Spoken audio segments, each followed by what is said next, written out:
उज्जैन, महाकाल की नगरी। तो आज हम जा रहे हैं बाबा श्री महाकाल के दर्शन के लिए उज्जैन। तो चलिए सफ़र शुरू करते हैं।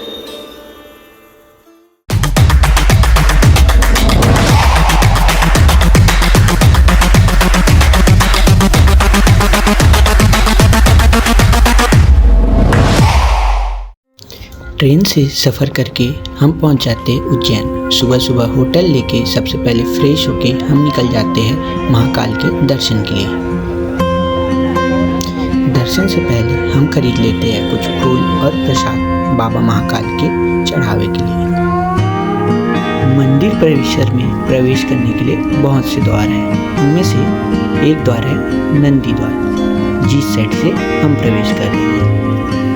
अगर आप नंदी द्वार से प्रवेश करते हैं तो आप साथ में कॉरिडोर भी घूम लेते हैं।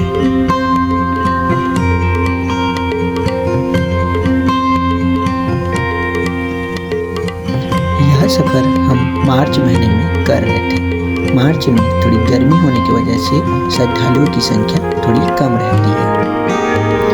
भीड़ कम होने की वजह से आप कॉरिडोर अच्छे से घूम सकते हैं और साथ में महाकाल के दर्शन आसानी से कर सकते हैं। ज़्यादा भीड़ ना होने की वजह से महाकाल के दर्शन आपको अच्छे से हो जाएंगे और ज़्यादा समय भी नहीं लगेगा।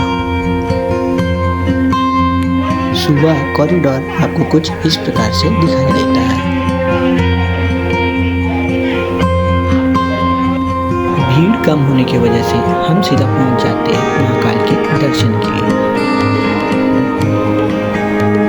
गर्भगृह के पास आपको थोड़ा भीड़ का सामना करना पड़ सकता है।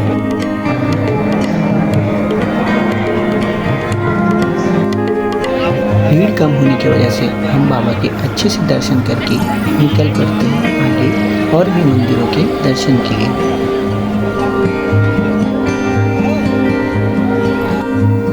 यह दर्शन हम आधा घंटे से कम समय में कर लेते हैं। मंदिर परिसर में आपको और भी मंदिर मिल जाएंगे जिनके दर्शन आप आसानी से कर सकते हैं। महाकाल के दर्शन के बाद हम निकल जाते हैं काल भैरव बाबा के दर्शन के लिए। काल भैरव और कुछ अन्य मंदिर शहर के बाहर है, जिसके लिए हम एक ई रिक्शा करके निकल जाते हैं।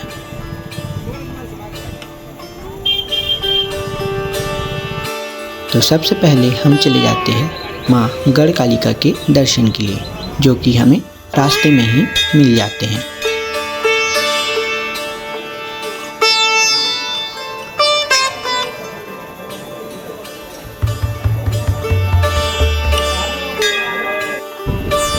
गढ़कालिका के दर्शन के बाद हम सीधा पहुंच जाते हैं काल भैरव मंदिर। ऐसा माना जाता है कि महाकाल के दर्शन के बाद काल भैरव का दर्शन करना अनिवार्य है।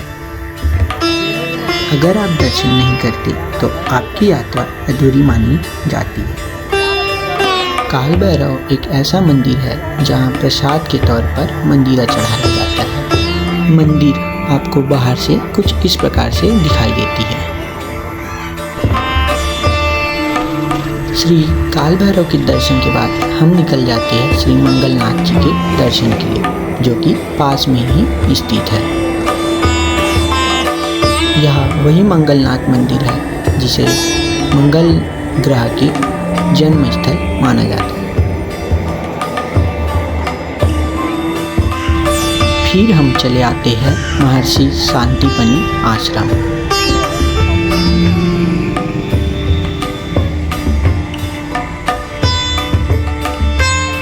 यह वह आश्रम है जहां भगवान श्री कृष्ण ने अपनी 64 कलाएं की विद्या प्राप्त करी थी।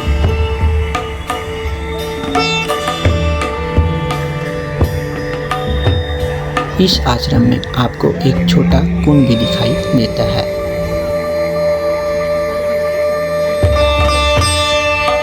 इस आश्रम परिसर को कुछ इस प्रकार बनाया गया है जिसमें भगवान श्री कृष्ण के 64 कलाएं और उनकी विद्या का वर्णन किया गया है। भगवान श्री कृष्ण द्वारा सीखे गए 64 कलाओं का यहाँ चित्रण और लिखित वर्णन भी है। ई रिक्शा वाले भैया हमें पूरे 5 मंदिर के दर्शन करा के हमें हमारे होटल छोड़ देते हैं। थोड़ी देर रेस्ट करके हम शाम को आ जाते हैं माँ क्षिप्रा की आरती में सम्मिलित होने। अगर आप भी उज्जैन दर्शन में आते हैं तो एक बार जरूर माँ क्षिप्रा की आरती में सम्मिलित होएं।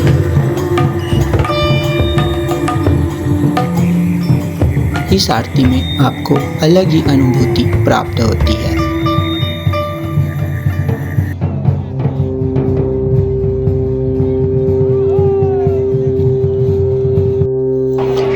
क्षिप्रा आरती के बाद हम आगे निकल जाते हैं माँ हरसिद्धि की आरती के लिए।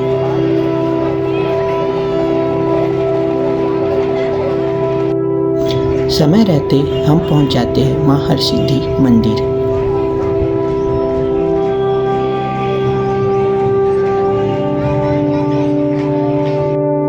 माँ हरसिद्धि मंदिर में आरती की तैयारी चल रही थी, जिसे बैठकर हम सब देख रहे थे।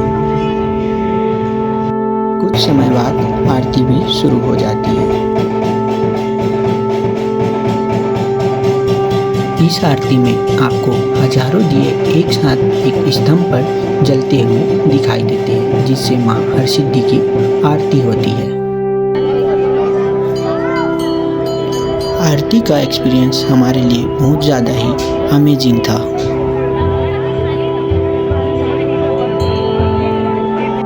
माँ हरसिद्धि के दर्शन के बाद हम निकल जाते हैं विक्रमादित्य मंदिर और श्री बड़े गणेश जी के मंदिर के लिए। माँ हरसिद्धि मंदिर, बड़े गणेश मंदिर, विक्रमादित्य मंदिर, ये आपको महाकाल मंदिर के वॉकिंग डिस्टेंस पे ही मिल जाएंगे। आप इन्हें पैदल चलकर भी दर्शन कर सकते हैं।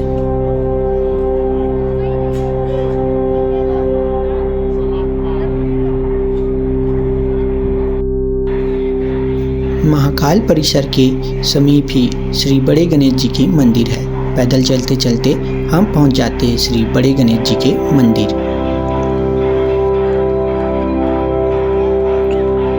इस मंदिर में आपको गणेश जी की विशाल प्रतिमा का दर्शन होते हैं। सभी मंदिरों में दर्शन करने के बाद हम वापस फिर से आ जाते हैं महाकाल जी के परिसर में। इस परिसर में कुछ समय व्यतीत करके और बाबा महाकाल को ध्यान लगा के यहाँ के वातावरण का आनंद उठाते हैं।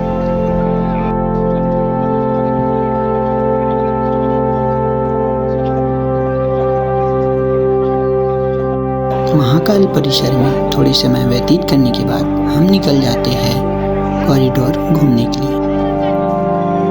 कॉरिडोर को श्री महाकाल महालोक के नाम से जाना जाता है। यह कॉरिडोर महाकाल मंदिर परिसर में ही स्थित है।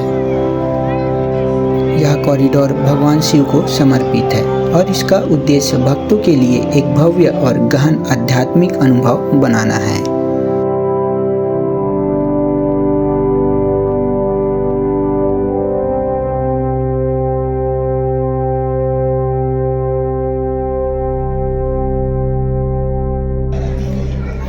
महाकाल लोक में आपको 108 दिव्य स्तंभों की भव्य श्रृंखला दिखाई देती है।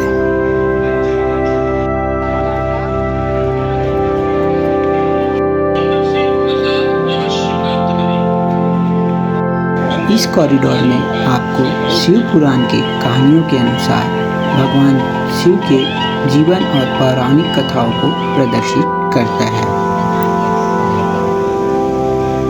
कॉरिडोर सुबह आपको जितना खाली और भीड़ से मुक्त दिखाई देगा, उतना ही रात में यहाँ भक्तों की संख्या बढ़ जाती है और भीड़ भी थोड़ी ज़्यादा होती है।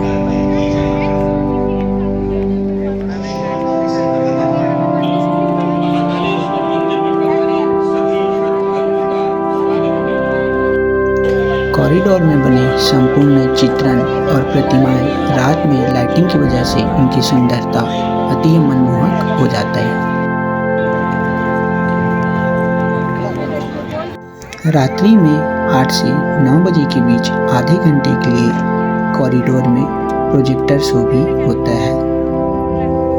इस प्रोजेक्टर शो में भगवान शिव के जीवन और पौराणिक कथाओं को प्रदर्शित करती है।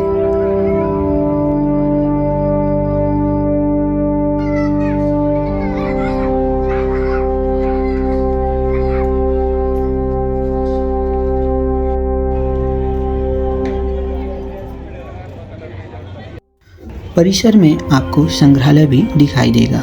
यह संग्रहालय में आपको भगवान शिव के जीवन के कथाओं का वर्णन दिखाई देता है। हमारा उज्जैन दर्शन कुछ इसी प्रकार रहा। महाकाल की कृपा से हमने सारी मंदिरों के दर्शन किए और उनके आशीर्वाद भी लिए। अगर आप भी उज्जैन आते हैं तो सारी मंदिरों के दर्शन करें।